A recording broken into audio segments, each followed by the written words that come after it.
7.8 여전도의 헌신 예배로 드립니다. 날씨가 점점 추워지고 있는데 그래도 우리가 움츠리지 않고 계속해서 또 헌신 예배도 드리고 또 무언가 하려고 하는 그 움직임들이 얼마나 좋은지 모르겠습니다. 내일부터는 우리가 위드 코로나 시대로 접어듭니다. 오늘 당회를 통해서 자리 조정을 해야 될지 말지에 대해서 고민하다가 좀 안정적으로 운영돼야 될 필요도 있고 해서 조금 지켜보는 걸로 결정을 했지만 그래도 이제 미접종자 포함해서 이제 50%가 예배를 드릴 수 있고 또 접종자라고 한다면 그러니까 미접종자가 없이 접종자라 하면 이제 500명 이하 종교 집회도 이제 가능하게 되었어요. 또 3단계가 되면 이제 사적인 모임들도 이제 가지게 될 겁니다. 그래서 내년 사역은 그저 코로나의 시대에 맞춰서 이 사역을 계획하기보다는 우리가 점차 위드 코로나 시대로 나아가는 또 사역들을 준비해 가고 또 이제 어떤 변수가 생길지 모르니까 또 올해와 같이 코로나가 발생했을 때 우리가 어떻게 대처하고 또 사역해 나가야 될지에 대한 고민을 가지게 되었습니다. 새로운 변화라는 주제로 말씀을 준비했지만 과연 우리는 헌신 예배를 통해서 어떤 새로운 변화를 준비해 가고 또 우리 개인적으로는 어떤 신앙의 변화들을 꾀하고 있는지에 대해서 한번 생각해 보자는 취지로 말씀을 나누기로 하겠습니다. 우리가 여러 헌신 예배를 통해서 그저 과거나 현재나 별 다른 모습 없이 그냥 형식적으로 우리가 예배를 드린다 하면 헌신 예배는 의미가 없겠죠. 별다른 변화도 없으면서 헌신 예배 드려봐야 무슨 소용이 있겠어요. 그런데 이렇게라도 하면서 우리가 새로운 변화를 추구하고 또 마음에 다짐하고 또 한 해 동안 열심히 몸부림쳐도 또 안 되는 부분 또 안 되고 그래도 작은 변화들이 우리 안에 있기를 원하는 마음으로 드리는 것입니다. 그런데 하나님께서는 사람들을 쓰실 때 너는 나의 택한 그릇이라고 말씀하시면서 그 사람의 모든 상황들을 완전히 바꾸어 놓는 그런 모습들을 성경에서 종종 발견하게 됩니다. 그런데 하나님께서 나의 택한 그릇이라고 결정하시고 세우시는 데 있어서 굉장히 일방적인 모습이 많으세요. 그 사람의 여건이 어떻고 상황이 어떻고 건강이 어떻고 뭐 이런 걸 고려하시는 게 아니라 그냥 무작정 부르시는 거예요. 뭔가 하나님께서 계획하신 게 있으니까 부르시겠죠. 그런데 개인으로서는 당황할 수밖에 없다는 거예요. 물론 아브라함처럼 하나님의 응답하심에 대해서 바로바로 순종하고 행동에 옮기는 사람들도 있었겠지만 또 어떤 사람들은 가기 싫어서 요납처럼 마음에 들지 않아서 도망치려 하고 그러다가 하나님께 여러 처벌을 받고 그제서야 정신 차리러 가서도 그 마음에 진심 어린 어떤 말씀을 전하기보다는 그래 너희들이 잘 되나 보자 이런 심보로 바라보는 사람들도 있었어요. 또 어떤 사람은 주저하고 어떤 사람은 두려워하고 어떤 사람은 자신이 이런 많은 회중 앞에서 서는 것을 두려워해서 어떤 증거를 보여주시기를 원하는 사람들도 있었다는 것이죠. 그렇습니다. 이제 새해를 준비하는 입장에서 많은 사람들이 요때쯤 되면 긴장하는 게 또 나한테 뭐 이상한 거 맡기지 않을까, 또 나에게 헌신하라고 뭐 여전도 회장 맡으라고 또 남성교회 회장 맡으라고 막 이렇게 사람들이 몰아가는 건 아닐까. 제가 청년부 처음 지도할 때 자기는 작년에 이제 올해죠. 올해 회장을 맡았으니까 내년에는 이제 다른 사람 시키겠지. 그래서 관심이 없어서 청년부 총회할 때 이 친구가 안 나와버린 거예요.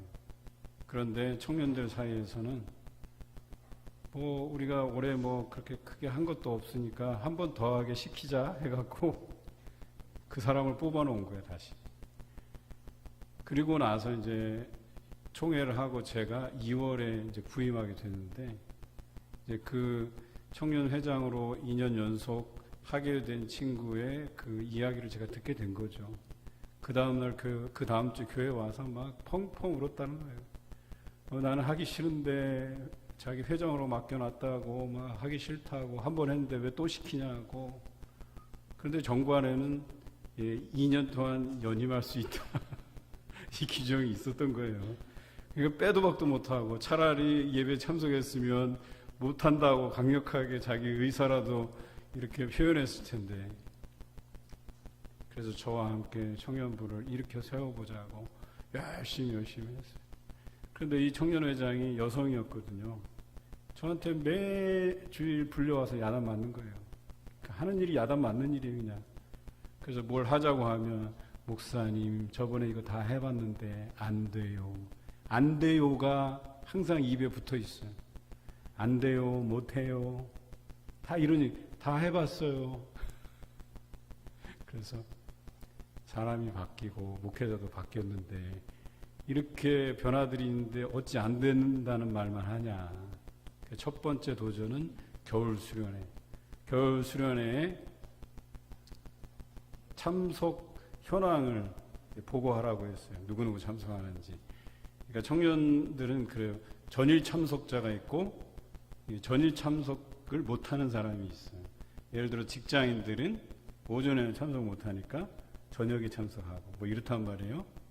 그런데 정확히 기억은 안 나지만 전일 참석자가 20명이 안 넘었어요. 한 10명 되는 청년 중에. 그리고 부분 참석자가 뭐 한 40여 명 됐어요. 그리고 뭐 나머지는 아주 신경도 안 쓰는 거죠. 그래서 전일 참석자 명단 이렇게 보는데 참 한심했어요. 그러니까 한심한 이유가 거기에는 임원도 섞여 있고, 그러니까 없는 사람, 그러니까 그 전일 참석자가 아닌 사람들, 이 전일 참석자가 아닌 사람들 중에서는 임원들도 있고, 또 거기는 셀장들도 포함되어 있고, 그러니까 거꾸로 얘기하면 전일 참석자의 일부 임원, 일부 셀장들만 들어와 있고, 나머지는 또 그냥 평신도죠, 그냥 평회원이죠. 제가 그걸 보면서 얼마나 한심했는지 제가 회장을 불렀어요. 막 야단쳤어요. 이게 최선을 다한 거냐. 이거는 너희들이 지금까지 해온, 매년 그렇게 그냥 해온 그대로 아니냐. 그러니까 뭘 노력했냐 그랬더니, 목사님 뭐 매년 해봐도 그거밖에 안 와요. 제가 그랬어요. 야, 이번 기회에 청년들의 생각을 싹 다 뜯어 고쳐야 되겠다. 그래서 제가 지금 당장 가서 임원들, 그 다음에 그 셀장들 휴가 다 내라 하고, 또 학교 일정들 다 포기하고 여기 전일 참석자로 다 의무적으로 등록하게 하라. 그리고 만약에 이유가 있다면 나한테 직접 찾아와서 사유를 대고 참석하냐 못하냐 내 앞에서 결정하라고 제가 얘기를 엄포를 내놨어요. 그랬더니 100% 다 휴가 내고 다 대학교 일정 포기하고 참석하겠다. 뭐 대학교 뭐 개강도 안 하고 그냥 대학교에서 무슨 동아리 모임 한다 하고 무슨 뭐 스터디 그룹 한다고 그런 것들이에요 다. 그래서 전일 참석을 딱 해놓고 제가 광고할 때, 봐라, 지금 여기 이렇게 고생하는 이 청년들, 직장 다니는 청년들도 여름에 써야 될 휴가들, 그 아까운 휴가들 반 이상을 다 여기 겨울 수련회 때 다 쓴다. 그리고 대학 일정들 바쁜데 이 친구들 다 전일 참석하기로 했다. 여러분들도 참석하도록 했는데 역전이 돼버렸어. 부분 참석자가 확 줄어들었고 전일 참석자가 제 기억으로는 53명인가가 됐어요. 그리고 나머지 부분 참석들은 더 늘어나고 뭔가 생각한 것이 있겠죠. 다시 말해서 리더가 뭔가를 결정하고 헌신해야만 그 외 사람들은 따라간다는 얘기예요. 리더들이 열심으로 하지 않잖아요. 아무도 열심히 되지 않습니다. 리더들이 앞장서서 불평불만하면 회원들은 다 따라가게 돼 있어요. 제가 단상에서 부정적인 이야기를 꺼내놓고 막 이런 얘기들만 잔뜩 하잖아요. 성도들도 다 그렇게 바뀌는 거랑 똑같아요. 이번에 우리가 헌신 예배를 통해서 임원들 중심으로 했어요. 물론 코로나 상황이기 때문에 그래요. 하지만 또 한 가지의 목적은 적어도 임원들이 헌신적인 모습을 보이고 적극적이고 해야만 회원들이 따른다는 거예요. 새로운 변화가 없이는 안 된다는 거예요. 그 해에 청년부가 150명이 넘어갔어요. 열심히 했어요. 전도도 열심히 하고 배우는 것도 얼마나 열심히 했는지 몰라요. 화요일, 목요일 7시부터 10시, 11시, 12시까지 또 스터디하고 금요일 날 와갖고 2시간씩 집회하고 기도하고 찬송하고 얼마나 열심히 했는지 몰라요. 또 교회에서 맡은 일들은 청년부가 주관하는 행사들이 많거든요. 교회 뭐 노래 대회 하는 거, 또 성탄절 트리 하는 거, 추수감사절 세팅하는데 또 장년들 도와서, 그리고 그 세팅한 그 사과들, 뭐 과일들, 곡식들 박스에 처리해 갖고 주변에 어려운 단체 기관 배달하는 것도 다 청년부가 하고. 그래갖고 목사님이 청년들 얼마나 칭찬하고 그랬는지 몰라요. 적어도 헌신이라고 하는 것은요, 내가 교회에서 어떤 역할을 해야 되는지에 대한 인식이 있어야 돼요. 그리고 그 새로운 인식들을 가지고 하되 불평 없이 꾸준하게 힘들어도 누가 알아주지 못하더라도 해야 되는 거예요. 사실 그런 분들이 오래 있었어요. 포장하고 뭐 스티커 붙이고 뭐 하는 그 번거로운 일들 토요일 날 저녁 때 와서 또 해야 되고, 이런 것들 사실은 왜 이것들 우리만 해야 되는지에 대한 불만이 나올 수도 있는 상황인데도 꾸준히 감당해주고, 또 그런 것이 있었기 때문에 누군가에는 그것이 편리로 또는 웃음으로 다가올 수 있었던 것 아니겠습니까? 오늘 저는 이 사도 바울의 새로운 변화를 통해서 이 소아시아 유럽에 이르기까지 이 전도의 판도가 달라진 것에 대해서 한번 이야기해 보고자 합니다. 사도행전은 두 축으로 이루어져 있어요. 1장에서 12장까지의 축은 베드로를 중심으로 해서 이루어져 있어요. 13장에서 28장까지는 사도 바울이라는 사람을 중심으로 이렇게 이끌어져 가고 있습니다. 사도행전에서 가룟 유다가 죄책감으로 인해서 자살하고, 또 그 이후에 그 가룟 유다의 빈자리를 메꾸기 위해서 사도들은 제비뽑기 방식으로 새로운 사도를 선출하게 돼요. 그런데 그들이 선출한 사람은 마띠아라고 성경은 딱 한 번 기록하고 있어요. 그리고 그 마띠아는 그 뒤로는 언급되지 않습니다. 물론 마띠아의 기록이 전혀 없는 것은 아니에요. 그런 사도들의 행적 안에는 있긴 해요. 그런데 이렇게 성경에는 기록되어 있지 않아요. 어찌 보면 억울할 만도 하지만 사람들이 선출한 건 마띠아였지만 오히려 그 시대 이후에 사도행전을 주도했던 인물은 사도 바울이었다라고 하는 점에서 사람들은 마띠아를 선출했지만 하나님께서 세우신 사람은 사도 바울이었다는 사실을 우리가 잘 압니다. 오늘 본문은 바울이 회심할 때의 이야기를 다루고 있습니다. 바울의 원래 이름은 사울이었습니다. 사울이 처음 등장한 때는 7장에 스데반 집사가 돌에 맞아서 순교하는 그 자리에 있었어요. 그리고 그 순교의 자리에서 사울이 결심한 것은 무엇이었냐? 야, 정말 이런 어리석은 사람이 있네. 내가 이런 사람들을 잡아서 감옥에 가둬야 되겠다 하는 그 결심을 하게 됩니다. 스데반이 돌에 맞아 순교함을 보고 사울은 마땅히 여겼다라고 8장 1절에 기록되어 있습니다. 그리고 3절에는 이렇게 기록되어 있습니다. 사울이 교회를 잔멸할세 각 집에 들어가 남녀를 끌어다가 옥에 넘기니라. 그러니까 사울은 처음에 교회를 핍박하는 사람이었습니다. 사울은 예수님의 제자들에게도 아주 위협적인 존재였습니다. 그것이 사도행전 9장 1절에 나오죠. 사울이 주의 제자들에 대하여 여전히 위협과 살기가 등등하여 라고 기록되어 있어요. 그래 한번 생각해 보십시다.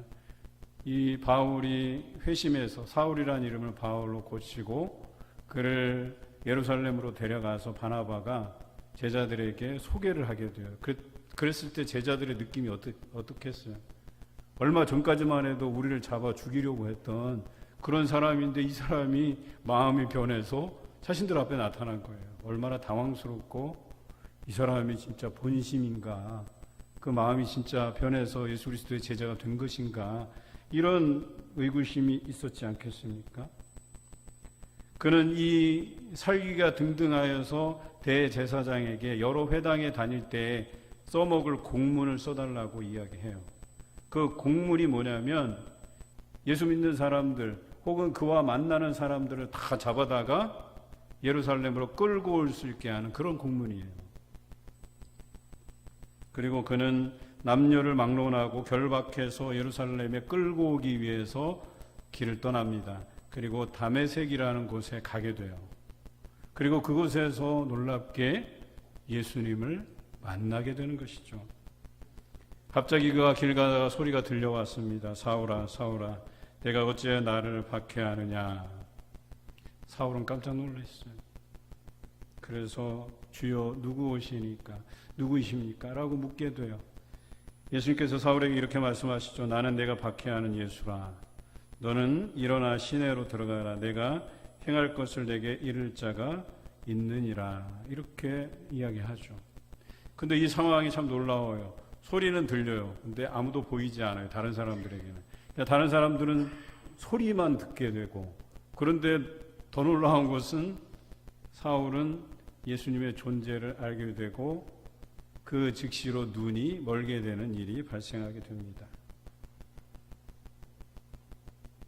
그리고 성경에는 이렇게 기록하고 있어요.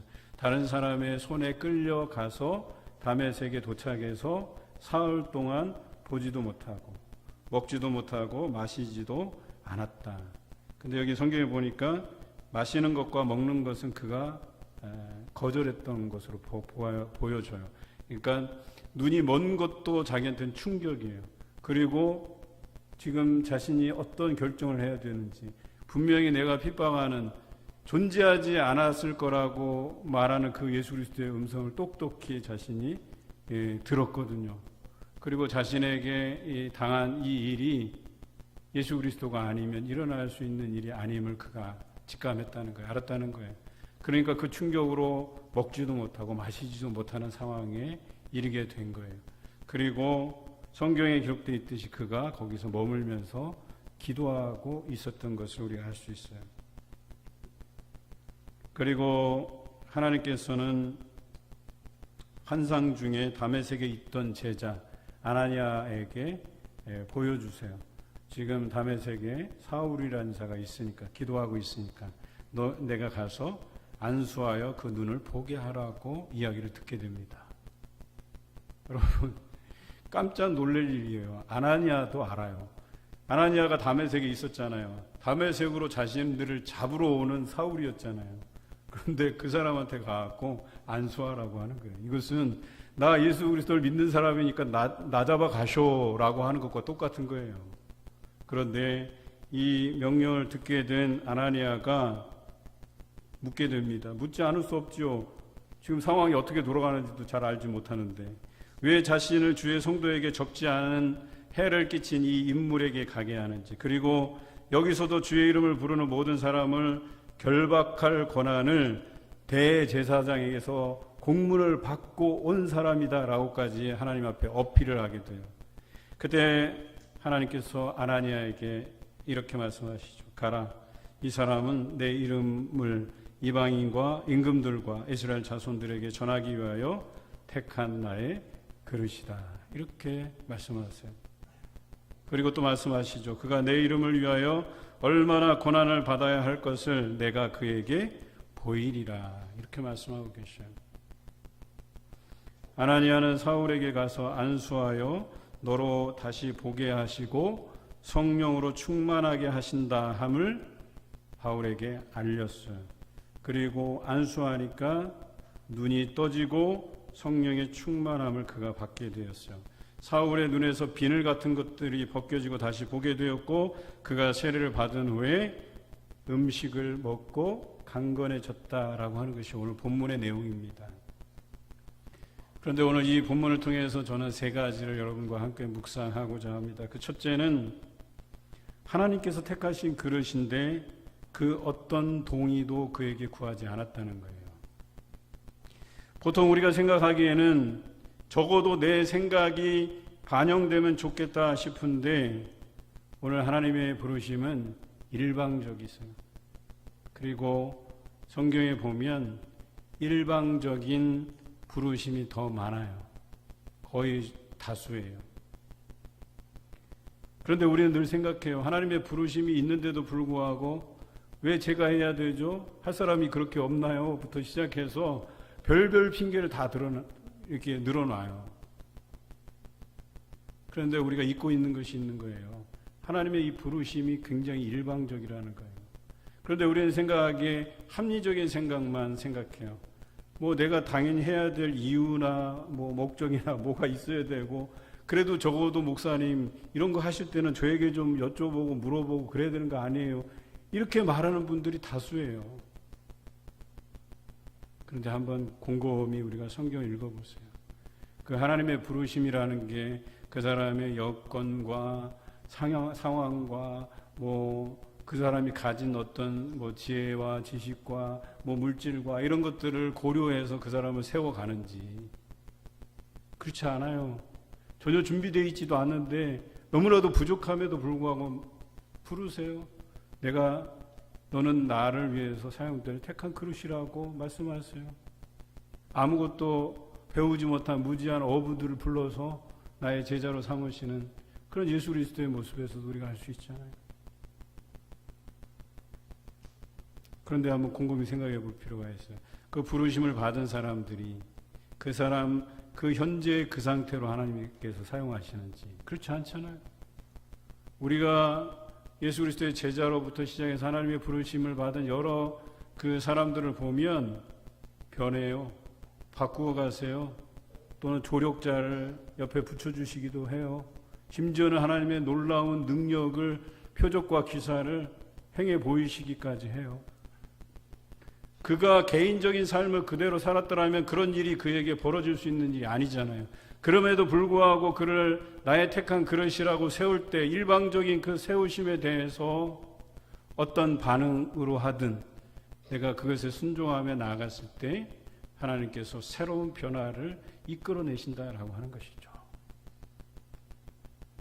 사울이 그랬다는 거예요. 그 일방적인 부르심 앞에 너무나도 충격스럽고 황당해서 3일 동안 아무것도 먹지 못하고 아무것도 마시지 않은 그 상황에서 하나님께서 쓰시는 제자 아나니아를 보내서 안수하고 성령 충만하게 하고 내가 앞으로 하나님의 일들을 위해서 고난을 받아야 할 것이다 라고 이야기해 주죠.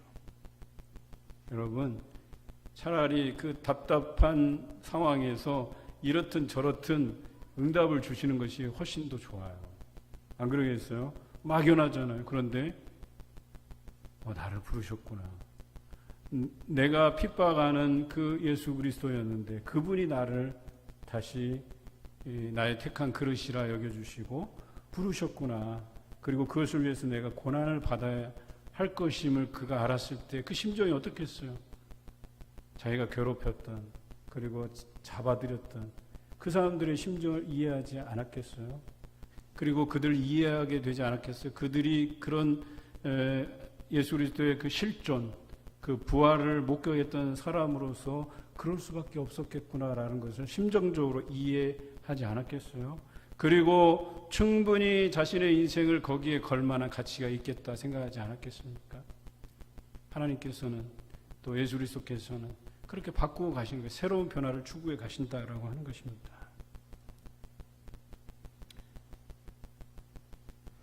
오늘 어떤 동의도 구하지 않고 우리에게 그 부르심이 올 때 우리는 어떤 반응을 해야 될 것인가에 대해서 한번 고민해 보고자 합니다.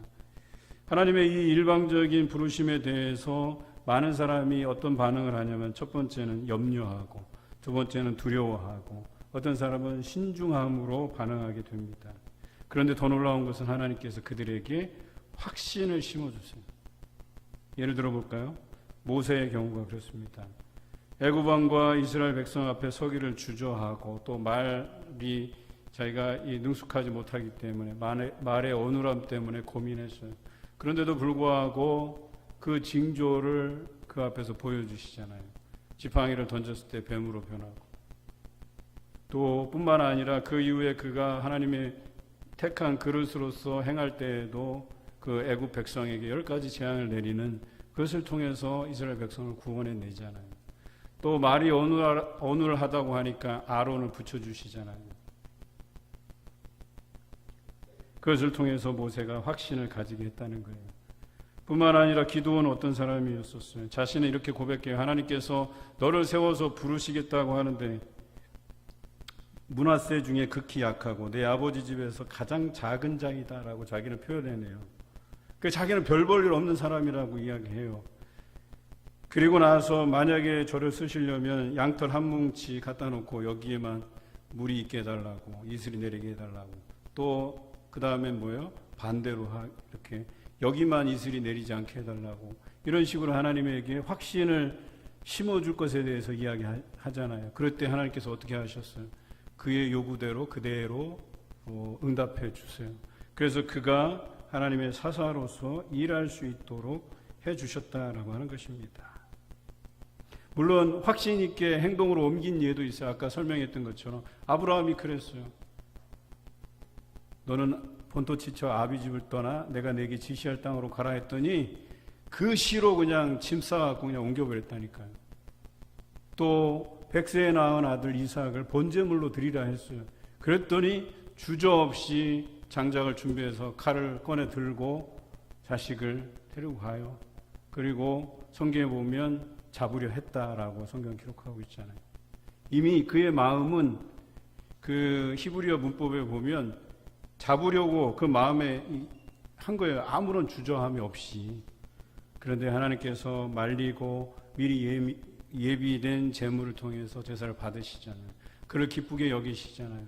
그래서 아브라함이 믿음의 조상이라고 불리는 겁니다. 과연 나는 어떠한가? 이런 일방적인 하나님의 부르심에 대해서 나는 아멘으로 응답하고 있는가? 오늘 이것을 한번 생각해 보자는 거예요. 이 하나님의 일방적인 부르심에도 뜻이 계심을 확신하고 부르심에 응답해 가시는 여러분 되시기를 주님의 이름으로 기원합니다. 둘째는 하나님의 이름을 위하여 고난을 받아야 될 것이다 라고 이야기하고 있어요. 여러분, 이것도 참 꺼리낌이 되는 거잖아요. 봉사를 해야 되는데, 헌신을 해야 되는데 고난을 받아야 될 것이라고 이야기하고 있어요. 이게 얼마나 힘든 일인데요. 보통 우리가 생각하기에는 우리의 그림은 뭐냐면 하나님께서 나를 부르시면 그 일에 뭔가 형통함을 주시고 순조롭게 일을 진행할 수 있도록 뭔가 사람들도 붙여주시고 뭐 이렇게 생각하지 않겠어요? 그런데 물론 동역자를 붙여주시기도 해요. 때로는 형통함을 허락해 주시기도 해요. 그런데 반드시 거기에는 고난이 따른다라고 말씀하실 때가 더 많아요. 여러분, 저도 사역해오면서 고난이 왜 없었겠어요? 관계의 문제도 있고 사역하면서 실패를 경험하기도 하고 또 그것에 대해서 교훈 삼아서 또 여러 가지 새로운 시도들도 해가고 그러지 않았겠어요? 여러분, 고난이 뒤따른다는 거예요. 우리는 계속 하나님께 묻고 기도해야 된다는 거예요. 하나님, 이렇게 하나님께서 부르셨는데 이 앞길에 왜 이런 고난이 있어야 됩니까? 왜 이런 고생이 있어야 됩니까? 내가 왜 이런 일로 인해서 이렇게 울며 통곡하며 하나님께 매달려야 됩니까? 우리는 이런 것에 대해서 지속적으로 물어야 된다는 거예요. 그런데 놀라운 것은 그때마다 하나님께서 우리에게 응답해 주신다는 거예요. 고난을 이겨낼 수 있는 힘을 주시고 지혜도 주시고 나아갈 방향도 알려주시고 새로운 인물을 통해서 새로운 조력자들도 주시고. 바울은 수고를 넘치도록 했어요. 성경에 제가 나오는 것들을 한번 요약해 드릴게요. 고린도후서 11장에 이제 바울이 자신의 그 고생한 이력에 대한 것들을 늘어놓거든요. 신학적으로 이 부분을 바보 설교라고 해요. 그러니까 자신이 이렇게 고생했다, 뭐 이렇게 하는 걸 그냥 푸념 삼아서 늘어났다 그래서 바보 설교 이렇게 말해요. 제가 한번 불러볼게요. 수고를 넘치도록 하고 옥에 갇히기도 더 많이 하고 매도 수없이 맞고 여러 번 죽을 뻔하였다. 유대인에게 40에 하나 감한 매를 5번이나 맞았고 3번 태장으로 맞고 1번 돌로 맞아 거반 죽게 되었던 경험, 3번 배가 파손하여 일주야를 깊은 바다에서 지냈고 여행하면서 강의 위험과 강도의 위험과 동족의 위험과 이방인의 위험과 시내의 위험과 광야의 위험과 바다의 위험과 거디 형제 중의 위험을 당하였다라고 기록하고 있어요. 또 수고하며 애쓰고 여러 번 자지 못하고 줄이며 목마르고 여러 번 굶고 춥고 헐벗었다라고 기록하고 있어요. 여러분, 그런데도요, 이런 상황에서 바울은 교회 걱정을 하게 돼요. 그 서신들을 유심히 묵상해 보면 교회 성도들에게 평안하냐, 수고한다, 또 이 안부를 묻고 교회를 걱정하고 너희를 위해서 내가 권면하고 간구하고 기도한다, 이런 이야기들로 채워져 있어요. 딱 한 번 이 고린도 후서에서만 내가 이렇게 어려워, 내가 힘들어 라고 하는 자기 푸념 삼아서 늘어놓은 것들이 있지만 그래도 자기보다는 교회를 걱정하는 사람이었습니다. 고난을 받아야 한다고 했지만 이 정도일 거라고는 상상도 못했을 거예요.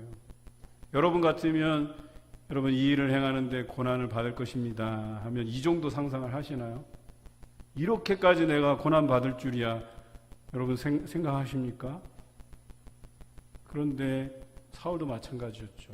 이렇게까지 생각 못했다는 거예요. 제가 이렇게 읊어드린 것만 해도 어때요? 여러분 느끼시기에 야, 사도 바울 정말 고생 많이 했구나. 이런 어려움 중이라면 진직에 나 같았으면 신앙 포기했을 텐데, 성교고 뭐고 그냥 집어치우고 그냥 내 가정 건사하는 일만 했을 텐데, 그런 생각 안 드십니까? 저는요, 이 사람이 청년이었기 때문에 가능했다고 보는 거예요. 결혼 안 한 청년이었기 때문에. 저는 결혼한 몸에 만약에 이런 너는 고난 받을 것이야 하고 불렀다고 하면, 그리고 제가 이런 고난을 알았더라고 하면 과연 이 길을 선택할 수 있었을까?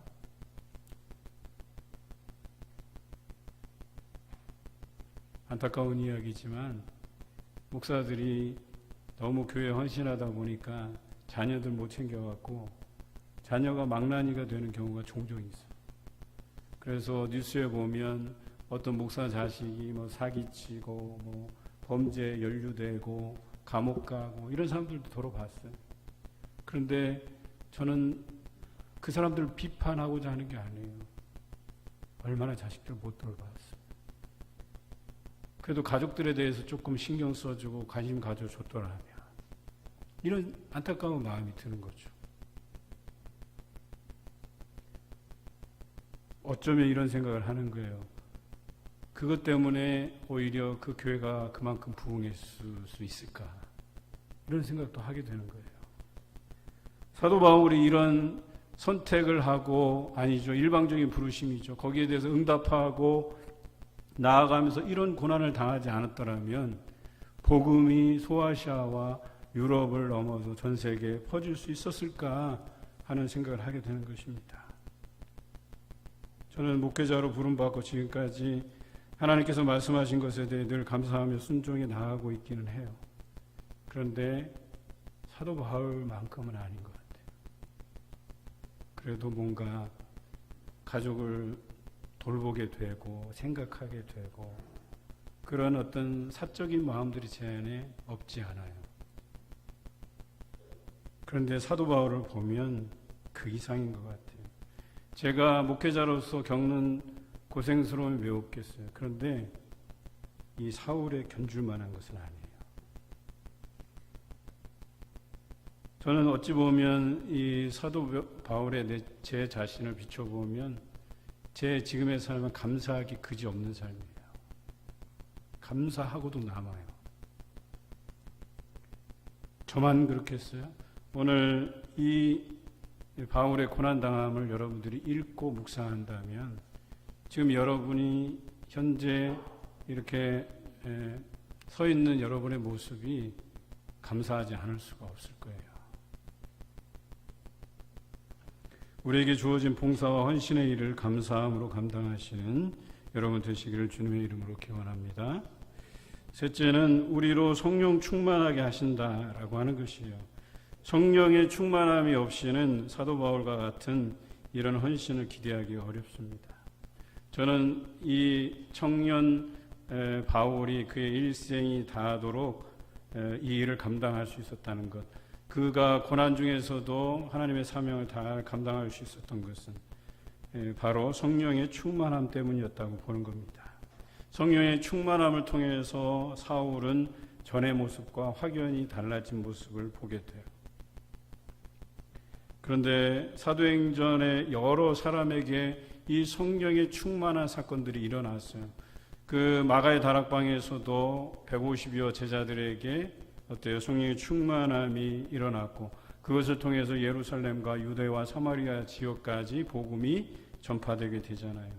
또한 안디옥 교회, 이방인들이 사는 안디옥 지역에 복음이 전했을 때 그들에게 성령이 충만하게 되고 방언 말함이 일어났다라고 성경은 기록하고 있어요. 그리고 그곳에 교회가 세워지게 되죠. 또한 바나바에게도 성령 충만하게 하셨다고 기록되어 있고요. 바울에게도 성령 충만하게 하셨다고, 또 베드로에게도 성령 충만하게 하셨다는 기록이 사도행전에 기록되어 있어요. 왜 이곳저곳 여러 곳에 성령 충만하다는 사건을 계속해서 기록하고 있는지 우리는 알아야 돼요. 여러분, 전도하는 것도요, 성령 충만하지 않으면 안 되는 겁니다. 내 안에 그런 감동들이 있어야 되는 거예요. 그 한 생명 한 생명에 대한 귀함을 우리가 알아야 되는 거예요. 성령의 충만함이 없이는 그것을 알 리가 없다고 이야기하는 겁니다.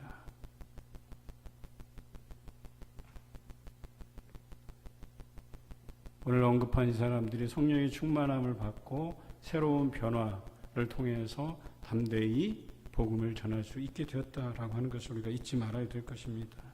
여러분, 봉사와 헌신의 삶을 감사함으로 감당할 수 있는 이유는 성령 충만입니다.